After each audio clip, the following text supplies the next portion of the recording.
Hi, Chris Tenny-Brittian here again, week 6 of our class on conflict utilization with the ministry training program at Phillips Theological Seminary. Well, this week we're continuing to talk about strategies. It's our third and last week to talk about that, and I, as you may see, am shooting from a mall, the mall, Columbia Mall in Columbia, Missouri. Well, I'm doing this feeling very conspicuous, very oddly, but what better place to make a recording about conflict utilization and about strategies? Because the bottom line is, when it comes to working with and dealing with and deciding how to work with conflict, you feel very bare and laid open and conspicuous, just like making a recording at the mall.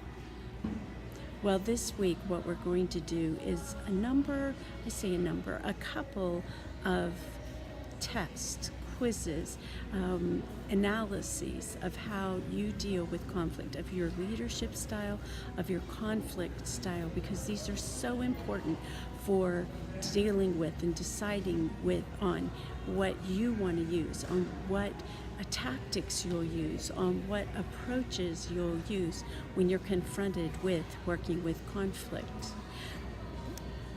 I'm smiling at the people who are smiling at me. Oh, that when you work with conflict, people will smile at you. Often they don't. In fact, more often than not, I just tell people, when I leave here, I wish that you would be feeling better than when I came, but the truth is, you'll probably feel worse, and that's just the way that it is. We each have our own style, and that is so, so important. I have taken a lot of flack for one of my best ways of addressing conflict when I'm with people in a room to intervene, and that is to remember my 16 years of Southern drawl that I acquired in Atlanta. It includes speaking slowly, tilting my head, and bringing the drawl back just a little. I wear very feminine clothes, dresses always, and I wear very nice, generally sweet-smelling perfume. Anything to come off, to be look less aggressive than people dealing with conflict often are accused of being. Women, please know that there is a very fine line between being aggressive and being assertive, at least in people's minds. When women are strong, we're often called aggressive, and quite often we are called bitches. I mean, there's no other way to get around that. So to be assertive, you really have to be careful.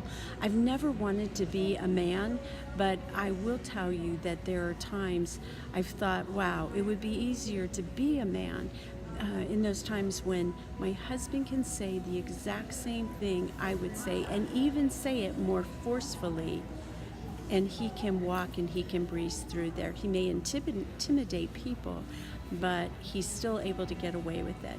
I can say the exact same thing, and without my drawl and my dress, I can be seen as being quite aggressive, as I've said. I have been called that bitch word more than one time.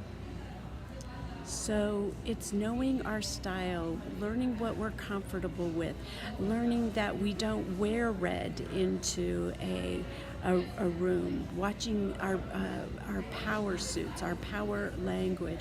Again, looking at what works for you to address conflict. So that's all, as I'm saying, part of strategizing. You're going to have to do some clicking this week to take these, they're not exactly quizzes, these analyses, I guess that is the best word. quizzes may be that. Take them, be serious, be honest, and let's just see where you come out. And let's look at the questions, answer the questions, and get an idea of how we can bring this all together. Well, as always, I'm looking forward to seeing you on the discussion forum. Hope that you've had a great weekend, and that this is going to be a great week. We'll have a great week together, won't we? All right, take care. Bye-bye.